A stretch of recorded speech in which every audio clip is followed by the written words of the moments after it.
So up next is Jessica Ross. Jess is the multi-platform content director at TVA Group, responsible for driving the success of interactive magazines, special issues, and books. Jess has worked in a variety of editorial roles, including as executive editor and acting editor-in-chief of Homemakers Magazine, managing editor at Canadian Home Workshop, and associate editor and web editor at IE Money Magazine. Jess develops editorial workflow systems, teaches magazine packaging at Ryerson University, and also serves on the board of the Canadian Society of Magazine Editors. Jess is going to be talking about adapting your workflow to the multi-channel universe. So, terrific. So we've talked a lot about digital strategy in terms of tools and approach.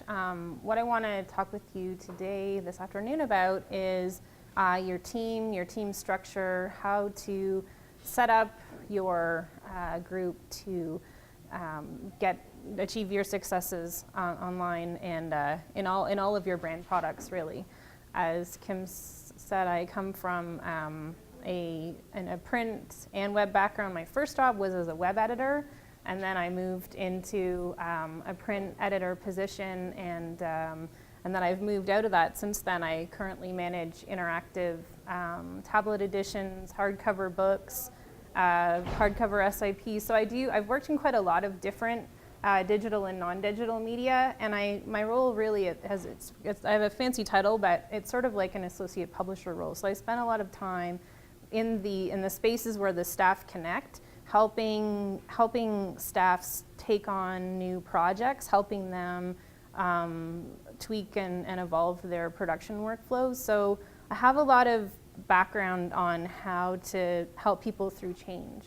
So in the questions time, if you want to pose any little case scenarios about something that you're curious for ideas or feedback on, I'm happy to do my best to give you a 30-second consult. So I wanted just to start with a quick poll. Can you throw up your hand if your team is less than 5 people working on content for your brand? Great. Okay. So anyone have a team more than 15 people? Okay. So yes, great. Okay, so most of the people in the room are working with a team of up to 10 people. How many would say that all of the group works together on producing all of the content for the brand? Are you integrated? Nobody? Okay, so how many would say that you have specialists that look after certain functions and they don't interact as much with other people then? Not sure. Not sure. Okay. Okay, so maybe we'll get into that a little bit more later. How many people have a third party or an outside company doing a major part of their business for them? No. Yeah, a little bit. So most of you guys do your content generation internally. Okay, great. All right, so this is what I'm going to go over. What does a multi-platform workflow and team look like? What are some of the pros and pitfalls of integrating your team? How do you set and monitor your goals? And then I'm going to move into the sexier stuff, which is the case study I have for you on how Elle Canada changed its workflow. And then I'll take your questions. So I like to start with the academic and go to the sexy. That way there's something I'm building to something. So bear with me while I go through, whoa, things like this. So I'm not going to ask you to look at this really closely. Of course, these are in the slides, and I take great pride in my crazy diagrams, but they're just meant to help communicate. The biggest point of putting these next to each other is to show you 2 different ways of approaching editorial workflow. So the colors are a little bit off, but generally I had white, yellow, and green, where white is print, yellow is web and social, and green is tablet. So in the first separated workflow, which honestly I didn't spend a lot of time on because I don't like it, so it's sort of a general representation of what this might look like.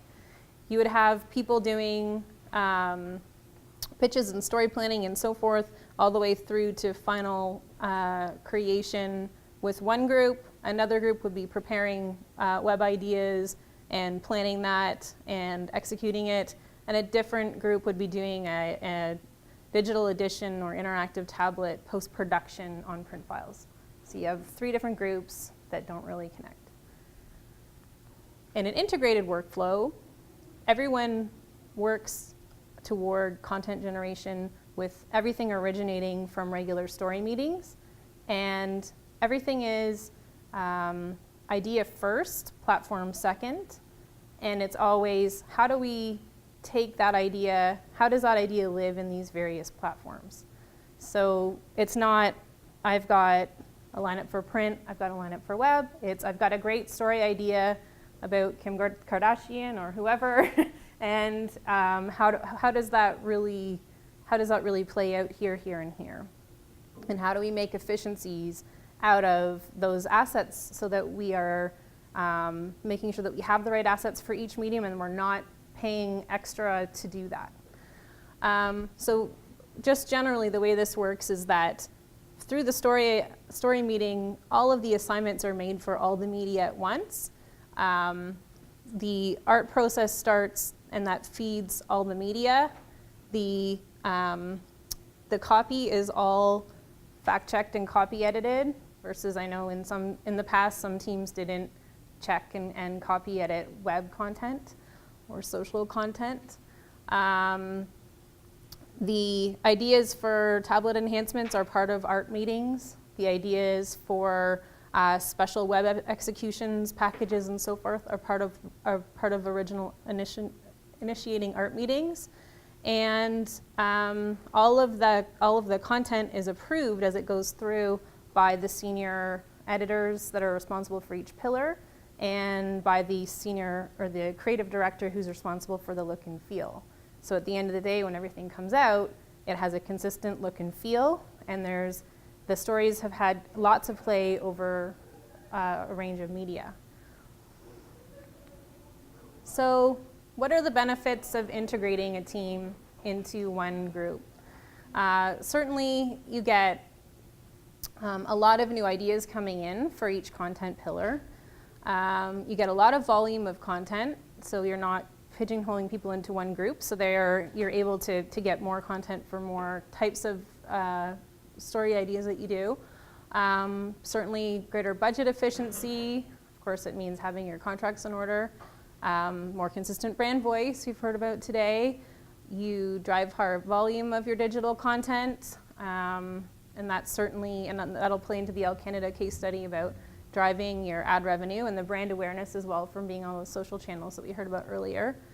And certainly you get to integrate your promotion of all of your brand products into all of your channels, so that not only are you creating sort of general brand awareness by putting promotional messages out or having lots of content in lots of social channels, you're actually driving it back to purchase of all of the other ancillary products that you do, whether it's your events or your books or whatever it is.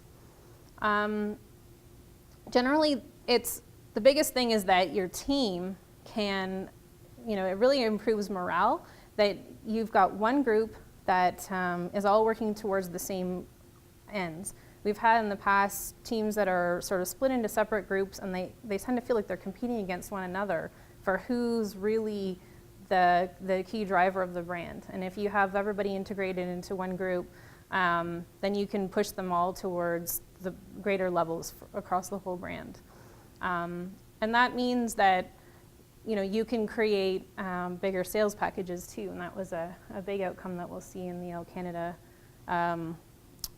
Canada case study, where really working together they could do a big program in concert across all media, where that was really hard for them to execute.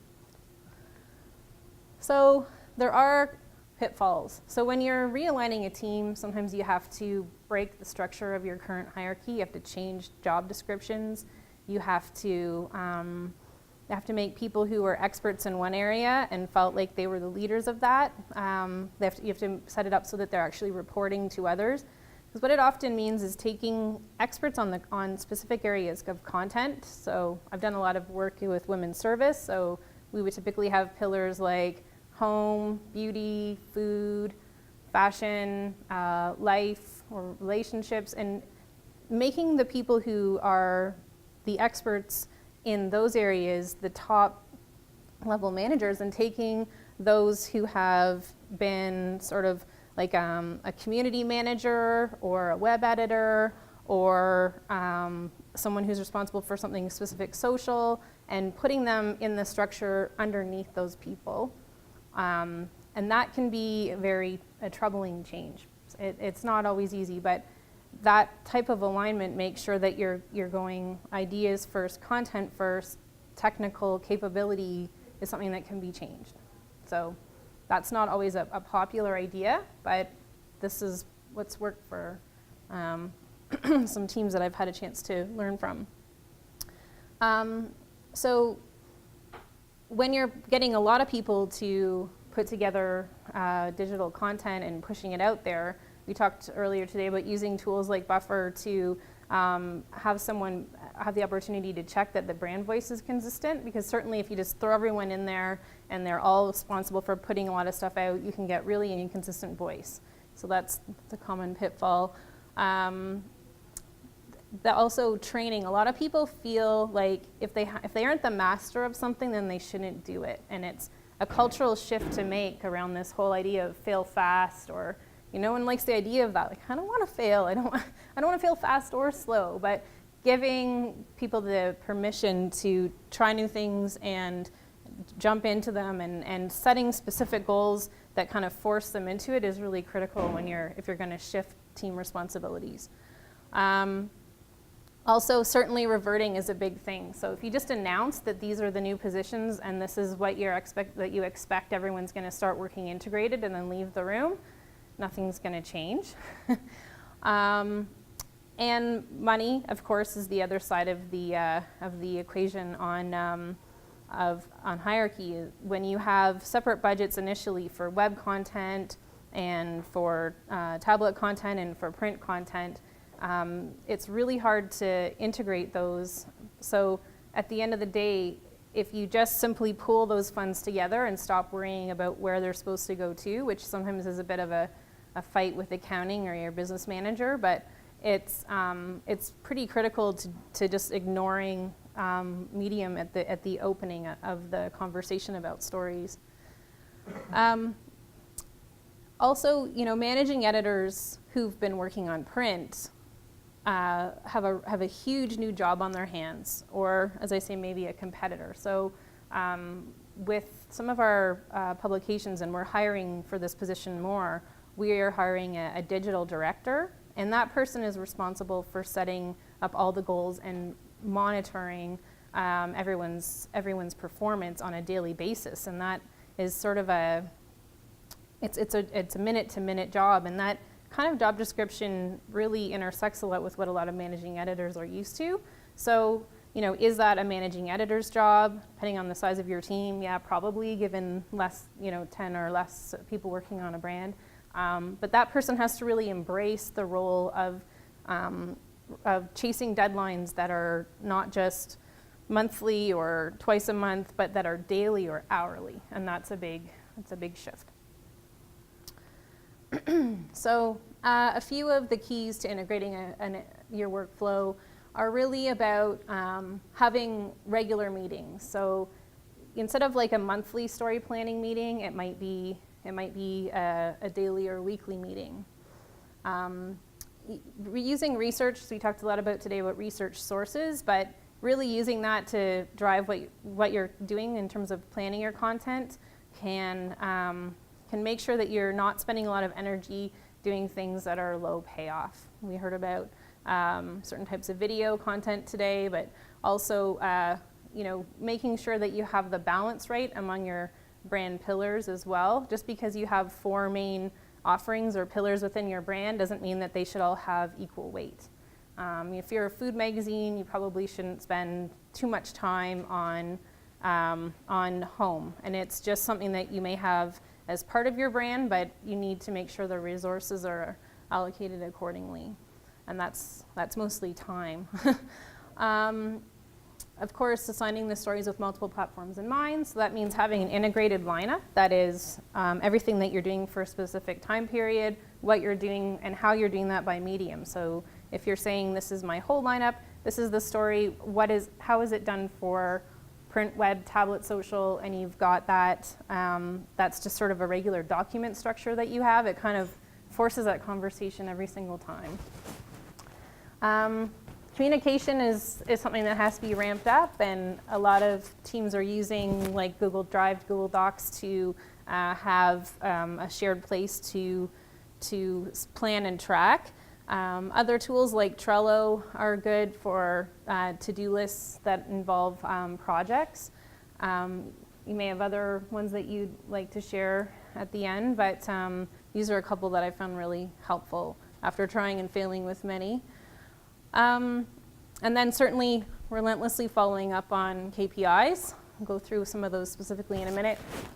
Creating mentors who can offer feedback. So if you're having to change the hierarchy within your group, and some people might feel somewhat demoted by being moved over from kind of a senior siloed position into sort of a middle reporting position, maybe you can ease that change by helping that person become a mentor for others on their specific area of expertise, things like that. But that mentoring, that feedback on learning new skills and mastering new, like a new social tool or whatever, is a big gap, and these mentors can help fill it.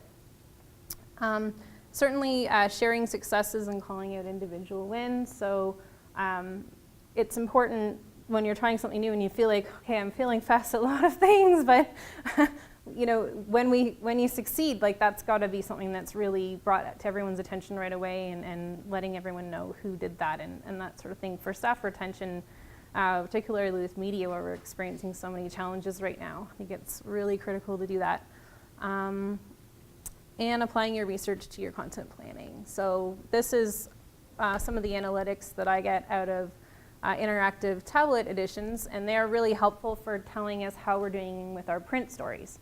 So I use this quite a lot in sharing with our editorial teams what the engagement was like on all of the stories within the regular print and tablet edition, since we know there's a lot of similarities in the readership and we have quantitative data on tablet. So, you know, just bringing this kind of data to the meetings and just testing some of the assumptions that the team may have had. This and all the other types of data that we talked about today are certainly important to just review at every story meeting. How did that do? How did that do? At the point where it's fresh enough that you've recently discussed that story, you put it into market, and then you can see whether the assumptions that were made about it were really fair.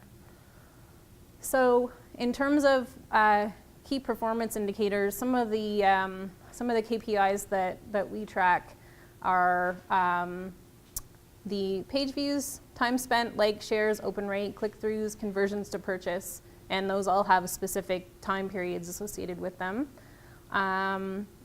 So we'll measure them for within hours, days, in the first week. We show percentage of goal achieved towards, so if it's a monthly goal, we'll look at it within a week and see how we're doing. And we'll give feedback on that right away, so people will get an opportunity to hear how they could change what they're doing, or like change a headline, change some of the first paragraph content, that kind of thing, in order to improve the result. Certainly change how it's being promoted socially. So in terms of giving feedback and making changes, we teach people how to do A/B testing, so they can try two different things in market at the same time and compare the results.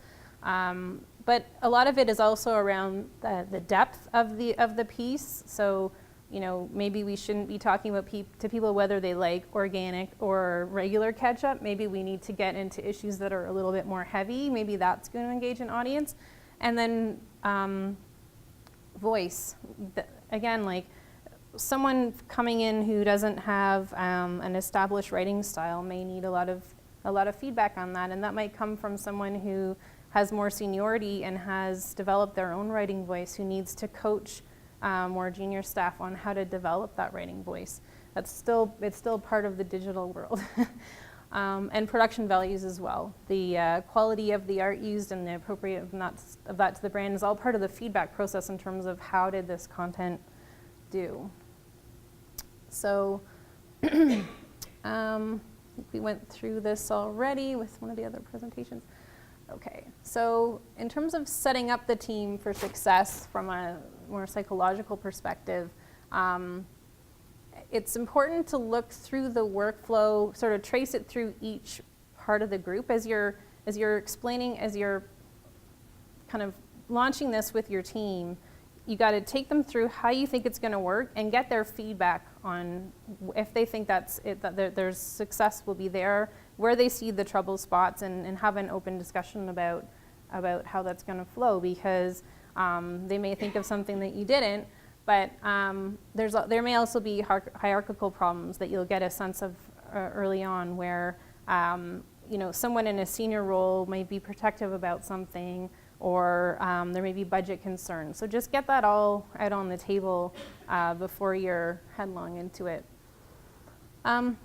Definitely accountability is a big thing. If you just say that we are all collectively responsible for 50,000 page views this week or whatever it is, it's going to be really difficult to succeed. But if you have individual goals, that's where, and they're public, that's where you need to kind of work at it with a sense of competition and fun, but that's where you're going to see results. Technical support, making sure that especially in the early days you have experts on tap who can come in and do some training, but also some troubleshooting if you're having any trouble with JavaScript that you've set up on your site and that kind of thing. If you're going to set a new goal for a team and you haven't got everything technically in place, then you're set up for fail. So I think, the training for multi-platform storytelling skills is something else where conferences like this, one-day intensives, like FIP conference is coming up, all that sort of thing, where you can get people into new skill sets. And again, they don't have to master it, but if they have a sense of how everything works, whether they're directly responsible for each piece or not, if they know how to storyboard a video, if they know how the editing works, then they can make the right expectations of others, and they can also make sure that they know how to budget for those things appropriately. If you've never worked with video before and suddenly you're supposed to produce like 5 a month or something, you have no idea if that's each one takes 10 hours or 100 hours, and if it costs $50 or $5,000. It's this kind of fluency can give people the confidence to just get in there and do it. And certainly knowing your brand. We talked about the 40 cards earlier and that kind of thing, and what your priorities are. So when you're working on what's in your social feeds or what's trending and whether or not you should jump in on that trend or not, understanding your brand really clearly means that your team can just react or not react, when a royal baby wears a new outfit or whatever. They know whether that's their job to be involved. And then certainly avoiding scapegoating, no matter whether there's public or private. When things are really high pressure, we all need to succeed. We all need things to make money. Calling out, like making decisions as a group and calling out any discussing any failures or that kind of thing as a group, and talking about us and our rather than your or they is really important, because people will be really afraid to take risks a second or third time if they've been singled out for making a mistake. So that's the academic portion. Thank you for bearing with me. So I'll take you through a little bit about the change that Elle Canada went through about a year ago. So TVA owns about 25 magazine titles, about 10 of them in the English market. Elle Canada is one of our flagships, and this is their brand wheel. So Elle Canada does all kinds of things, from the magazines to brand extension magazines to events and awards and all kinds of blog networks and digital editions and everything else. So it's a really big brand, and in the past they would have different groups under a whole separate digital management from the print group, and then there would be another whole group that would be responsible for like PR and strategy and so forth. So you had different management streams that weren't accountable to each other at any level, trying to achieve all of the goals for the whole brand wheel. And it meant a lot of wasted resources, a lot of overlap, and a lot of confusion. But about a year and a half ago, we had a new general manager, Carlos Lamadrid, who came in from the US to lead us for a little while. And he, not long after that, the Elle conference in Dubai was happening, and the editors of Elle Canada and Elle Quebec went with Carlos there, and they had heard from the Elle Dubai team about how they made this shift from being all these separate groups within their department to one integrated group, and they found this really intriguing. And at the same time, the salespeople were out selling ellecanada.com like crazy, and all of the specific mobile and tablet elements like crazy, social sponsorships, all this sort of thing, and the team couldn't keep up with the required ad inventory. So they were selling more page views and uniques than we had.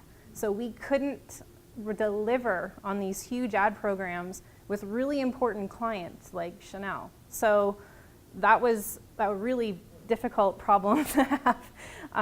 You can't really go in with a huge program, not be able to deliver, and then go back to them and ask them for another huge program.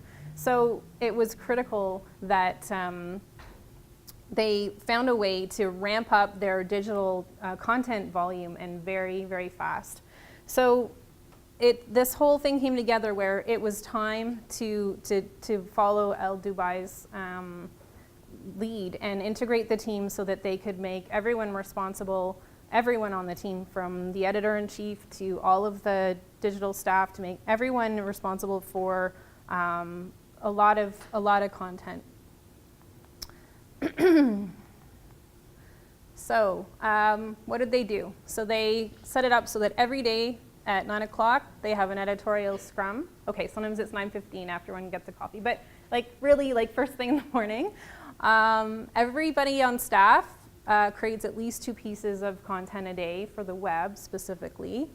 Everyone on staff has a list of KPIs in a shared document. They are provided with immediate feedback if their stories are not performing well. Their homepage has to look different every day. So they can't have this a same piece coming up, or it has to look fresh and new every day. They want people to feel like they can just organically come to the site, or I guess directly come to the site, and feel like there's always something new. They have responsibility for social channels is prescribed to someone every day, and that's obvious in a shared calendar, so the communication is really strong. The whole team was reorganized so that the brand pillar experts lead the content. So the beauty director is responsible for everything about beauty that's posted. Someone who used to work to be a community manager now works for the beauty director, for example. So it was a big shakeup on the organizational structure of the group. And those KPIs they have to deliver don't care about vacations and sick days and everything else. So it's just that there's always a backup plan for who can cover for whom if someone's away. It's just that it has to be treated as that serious. We need to make these goals because we have ad inventory sold against these goals that has to be performed. And actually, in addition to regular editorial KPIs, they do track each ad program, what the required uniques are, and what the time period to deliver is, so that they're able to keep track of their progress against them and go extra hard on producing additional content if they're not looking like they're going to be able to deliver within that period. They bring, and one thing they do when they don't have enough content to do that is to attract exterior influencers. So with a brand like Elle, it's not too hard to attract top performing beauty vloggers and other international influencers into the brand and have them kind of take over this or contribute to that, and their audiences are then drawn to that brand in order to increase the digital traffic. Certainly, relationships like the MSN relationship are really important. We're able to get a significant portion of traffic through those relationships. And everyone is fluent in GA and Chartbeat and Facebook Analytics and DPS Analytics and so forth. So measuring and monitoring your own goals is something that everyone does on a daily basis. So it's been a really big turnaround. I guess the biggest thing that's meant is they went from around 600,000 page views a month to over 1.4 million, and they continue to increase year over year and month over month targets. They just continue to set goals to increase that, and they've been able to do it. And that still don't have enough for your sales team? I think we're okay now. I think we're okay now. But on occasion, something is sold where they do need to bump it, so they do some of these tactics in order to meet that. Yeah, it's high demand. It is, but it is a team of about 20 people. So, so the entire team does web content, print content, Twitter posts and chats, Instagram, Facebook, Google Plus, email newsletters, YouTube videos. They're working with Periscope. I don't know if that's the whole team, but they've brought that in so that they can do live cover blogs.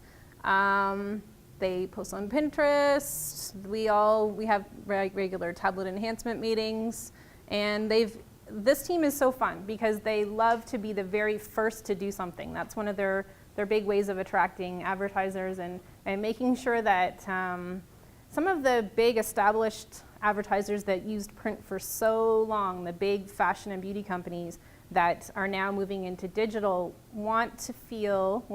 they need to know that this brand is part of that digital future. So the Elle Canada team likes to do things first. They want to be the first. So at the Toronto International Film Festival this year, they showed off a cover shoot that they did that was shot with augmented reality in partnership with Samsung, and you could go in and throw on the big goggles and be part of that cover shoot. So they were the first magazine internationally to do that, and it was a really great story for them to be able to sell. Did that create a huge augmented reality audience? No, it did not. No, barely anyone owns these devices, but it was really great to say we were first, and then we were able to use some of those assets for other media, so it paid out. So if we had separate people doing all of this stuff and all of the additional stuff that will come to rise in the next few months, we would never be able to do it. We would do it all very horribly, but by having an integrated team that understands how all this stuff works, it tends to work. So this team on Wednesday, they did a whole live cover shoot, for example, where nearly everybody on the team had a role in it, whether they were responsible for the Snapchat account or the Twitter account or the Instagram account or Periscope. Everybody got involved in this so that readers could interact with their cover as it was being shot. So they could direct, vote on which shoes she should wear or that kind of thing. And then in the magazine itself, you'll see several iterations of the cover. In the tablet edition, you'll be able to see animations of different versions of the cover, so you can see what could have been and what was most voted on will be the actual final top cover. So there's a really good sense of leadership through that. It's not we're asking our most junior people or our interns to make a full digital change for us.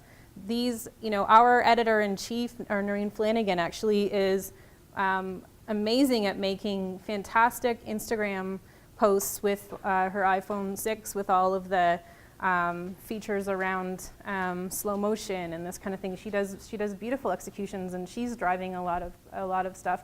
And what's fun is that both herself and Steve Kowalat, the digital director, will use their personal accounts to try out different hashtags and linking other people into their posts to see how that drives content. And for things that are working, they'll push that back to the team to use under the brand accounts. So they're taking little risks and trying little things with their own personal followings that are a lot smaller than the brands, and then they apply that back, which is kind of fun.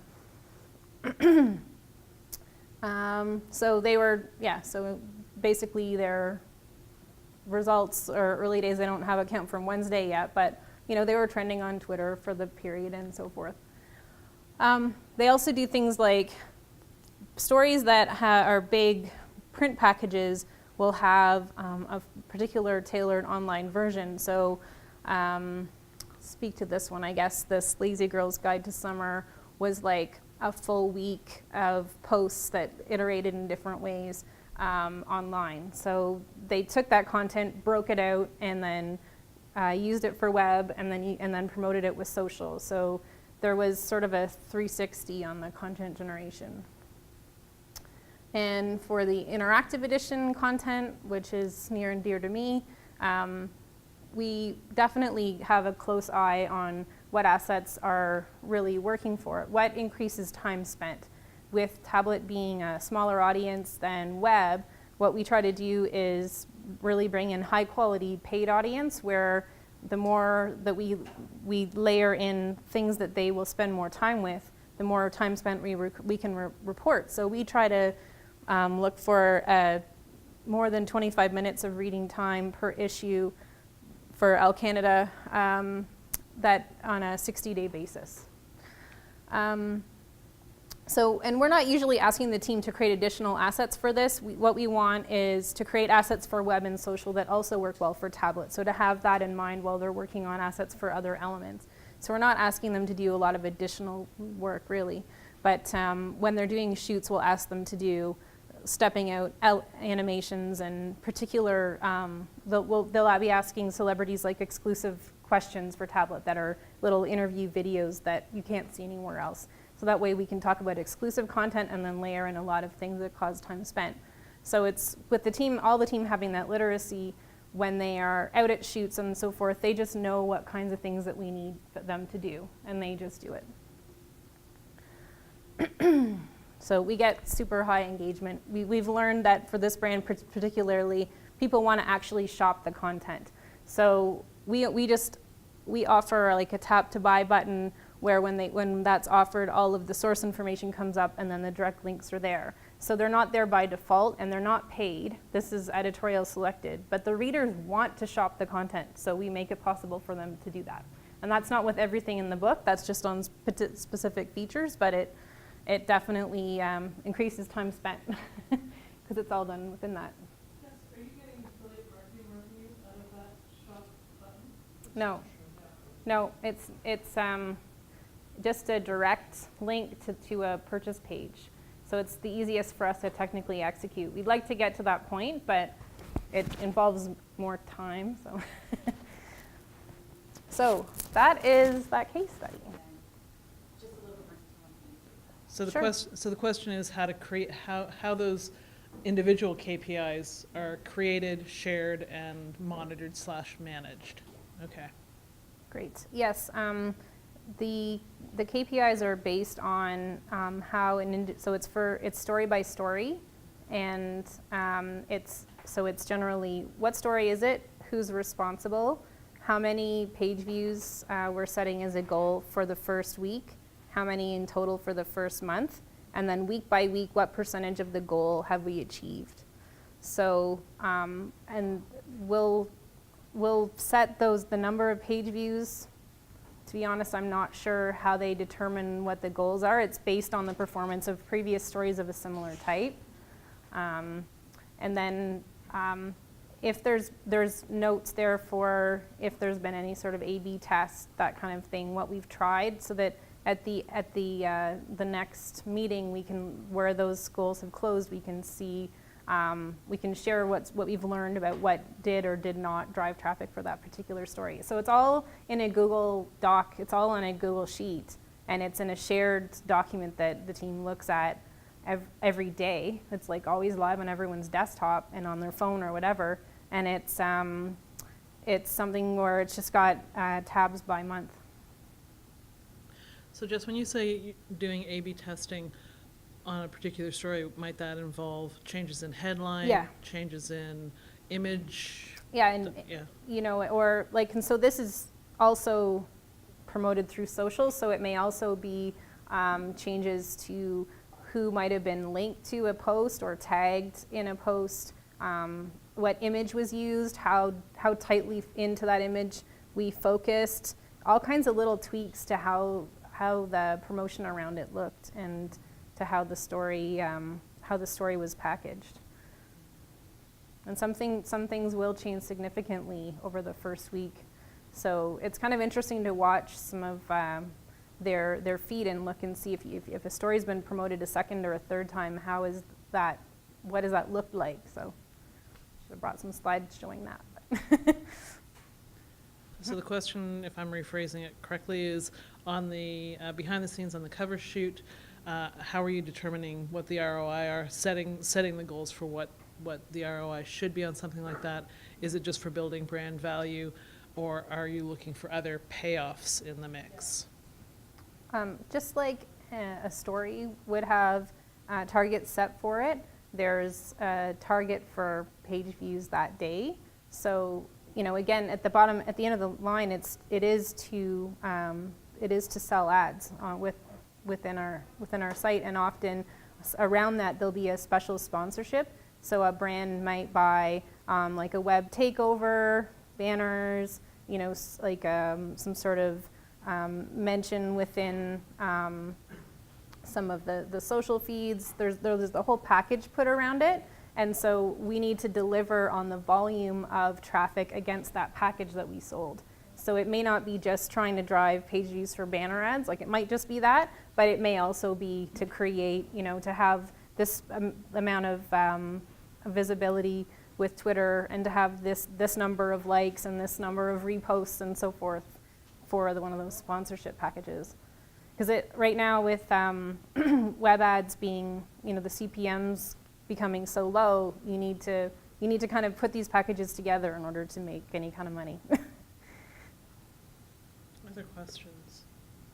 Just on the content creation front, are you ever creating content that's only used in one place, or is every piece of content, are you always looking for an opportunity to get 2 hits out of every bit of content? Yeah, I think that a lot of things certainly do end up in just one place, but I think the important thing is there's always the discussion of how we could use this more.